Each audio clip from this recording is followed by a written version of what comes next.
Every year, we hear these heartbreaking stories of international students facing danger while pursuing their dreams in a new country. Back in 2001, London was the hotspot for students seeking education and adventure, and that's where Jin Hyo Jung and Song In Hee, two bright young women from South Korea, found themselves. Little did they know, they would cross paths with someone who would betray their trust in the worst way possible. Ladies and gentlemen, this is the killer landlord story.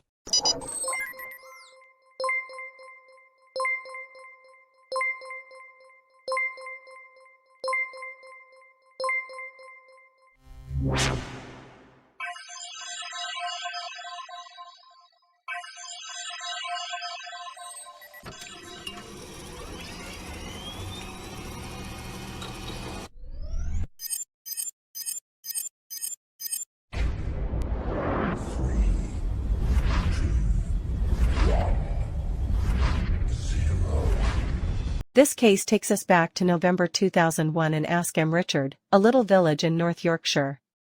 A passerby noticed an unusual metal suitcase by the roadside. It was quite large and had been there for some time, unclaimed, raising suspicions about its contents. Curiosity got the better of the passerby, who went over to check out the suitcase, only to be hit by this weird smell as soon as he got close. He went ahead and opened it anyway. And what he saw inside was way beyond what had bargained for. It wasn't something like drugs or anything illegal he might have guessed. It was far worse, badly decomposed remains of a semi-naked woman. On November 18, 2001, the police were called to the scene. However, due to heavy rain and poor lighting, they postponed their investigation to avoid contaminating the crime scene. The next morning, they confirmed the presence of a woman's body in the suitcase. The body was taken to the mortuary for examination. The victim's face was wrapped in duct tape, with only her eyes visible. The tape was blue, with a distinctive design making it a unique piece of evidence, although tracing it without knowing the victim's identity was challenging. The initial examination suggested that the woman was of Asian, or possibly Chinese descent, an age between 20 and 25, based on her bone structure. The estimated time of death was around late October, and the cause of death was identified as suffocation, compounded by blunt trauma to the head.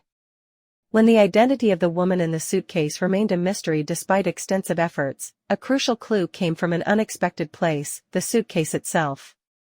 It had a label indicating it was made in South Korea, which was a significant lead for the investigators. Another breakthrough in the case came when a South Korean police officer, who was studying at Leeds University, contacted the North Yorkshire Police. He had seen an online report about a missing South Korean woman and realized it might be connected to the North Yorkshire appeal regarding unidentified women of Asian descent found in a suitcase. The English authorities immediately got in touch with their counterparts in South Korea. Around the same time, South Korean police were investigating the disappearance of a young woman, Jin Hyo Jung, whose age matched the autopsy findings. Jin Hyo Jung, a 21-year-old student studying French literature in France, had informed her family of a short trip to England. However, after leaving for England on October 24, with plans to return on the 27th, she vanished without a trace. Her worried family reported her missing after failing to hear from her. The family had been in touch with 31-year-old Kim Kyu-soo, the landlord of the room she rented for a few days, on Eagle Street during Jin Hyo Jung's disappearance. But he feigned ignorance, suggesting she was picked up by an unknown man. Sadly, the police confirmed the identity of the woman in the suitcase, as Jin Hyo Jung through fingerprint identification. This was devastating news to her family. What was intended to be a brief, relaxing trip, turned into a nightmare. The cues now pivoted to understanding what exactly happened. How did a seemingly ordinary lodging arrangement escalate to such a horrific outcome? Investigation work by detectives led them to central London, where landlord Kim Kyu-soo rented accommodation to travelers and students. But as authorities delved deeper, they couldn't locate him, and learned he might have fled the country, deepening the mystery and suspicion around him. Further complicating matters, the London police were also searching for Kim Kyu-soo, in connection with another missing girl, Song In Hee, a University of Surrey student who had disappeared after a trip to East London. Kim, also her landlord, claimed she went on a trip and never returned.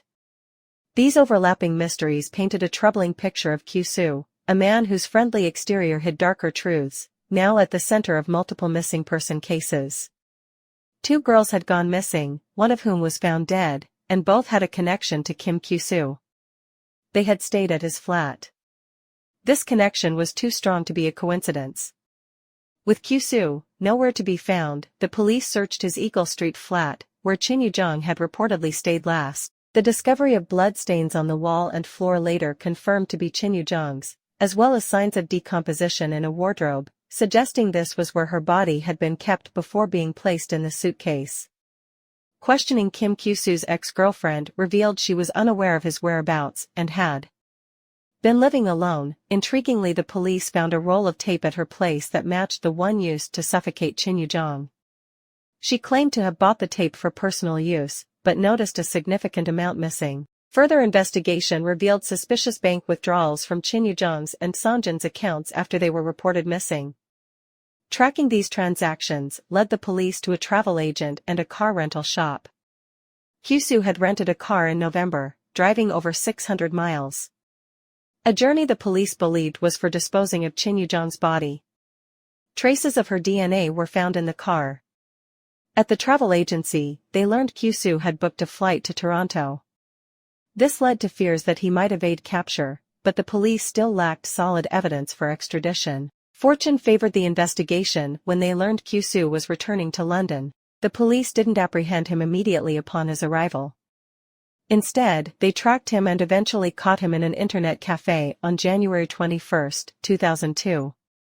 With Kyusoo finally in custody, the police could move forward in piecing together the events leading to the deaths of Chin Yoo-jung and potentially Songjin.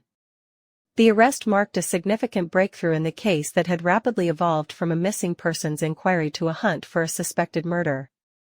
Then, who is this guy? Kyusoo's life is largely a mystery with scant details about his early years in South Korea. What is known is that he left South Korea in September 2000 after a divorce, heading to London to study English. But by October 2001, for reasons unspecified, he quit his studies and turned to renting out properties in London, including 2 on Eagle Street and a duplex in Poplar, many to Asian travelers and students. To those who knew him as a landlord, Kyusoo came across as kind, helpful, and always cheerful. He was seen as charming, especially by the girls who rented from him, and nobody thought he could be involved in anything sinister. However, this persona masked a troubled reality. Kyusoo was a pathological liar, projecting an image of wealth while struggling financially, with deaths leading to declined credit cards. He was also a substance abuser, as was his much younger girlfriend, a stark contrast to the image he presented. Given Kyusoo's background as someone struggling with substantial debt and substance abuse, financial motives for his alleged crimes appear to be a strong possibility. In custody, Kyusoo remained uncooperative, offering no information about Chin Yoo-jung or Song In-hee. His request for bail was denied by the court, keeping him in custody until his trial, scheduled for the 28th of that month. However, the prosecution faced the challenge of solidifying the connection between Kyusoo and Song In-hee's disappearance. A significant breakthrough came in March 2002, 2 months after Kyusoo's arrest. A worker at Kyusoo's popular property, while renovating the bathroom, discovered a large number of flies and a foul odor emanating from beneath the bathroom floor. Alerting the police led to a thorough investigation. Initially, it seemed there was no space for a body under the floorboards, but the police noticed something unusual about the bathroom wall. Upon removing a sealed part of the wall, they found a small hidden space. Tragically, this concealed chamber held the decomposing body of a woman, concealed under a pile of clothing and with tape around her head, similar to Chin Yoo-jung. This grim discovery was confirmed to be Song In-hee. Both women were found naked or semi-naked and had been bound by the wrists with parcel tape. The tape was placed around their noses and faces. Post-mortem examinations established that both women had been suffocated. It turned out that he suffocated the students by putting tape over their mouths and noses, making it a slow and awful way to go. Because of this, the crimes also got labeled the sticky tape murders. With such compelling evidence found in his property, the prosecution was now in a position to present a strong case against Qiu. He was charged with the murders of both Song In-hee and Qinyo Zhang in early April 2002. On May 7, he appeared in court, where with aid of an interpreter, he maintained his innocence regarding the murders. Surprisingly, he admitted to manslaughter, claiming the deaths of both victims were unintentional and not premeditated. On March 25, 2003, the Old Bailey Court handed down a verdict in the chilling case of Qiu. It was found guilty of the murders of Song In-hee and Qinyo Zhang and was sentenced to life imprisonment with a minimum term of 23 years and 10 months. Judge Jeremy Roberts, presiding over the trial, highlighted the particularly brutal nature of Kim's crimes, questioning how he could murder two innocent people who had placed their trust in him in such a cruel and deliberate way. Despite the conviction, the true motive behind the murders remained a mystery. While some theorized financial motives, pointing to Kim withdrawing money from the victims' accounts after their death, others speculated about a more disturbing sexual motive given the state in which the bodies were found. However, no conclusive evidence of sexual assault was found during the autopsies. The police have entertained the possibility that there could be more victims of Kim Qiu. Detective Superintendent Peter Shipp mentioned that Kim had traveled a lot through Europe, Asia, and Canada, and there was this worry that he might have committed other crimes elsewhere. Given that he has committed two very similar killings here in a very short period of his life, police could not rule out that he has committed other offenses in other countries. But without tangible evidence, this remains speculation. Song In-hee and Qinyo Zhang, young students with promising futures ahead, tragically fell victim to a heinous crime, a betrayal of trust that is deeply unsettling. As Korean students in a foreign land, they must have sought a sense of safety and familiarity with a fellow Korean man who they believed would understand and share their experiences. It's a harsh reminder that sometimes the people we think will protect us the most can end up being the ones we needed protection from. We extend our deepest condolences to those who knew and loved Song In-hee and Qinyo Zhang. May their memories be honored, and may those who mourn them find strength and solace in the community support. This is the end of our story. Subscribe to our channel for future videos.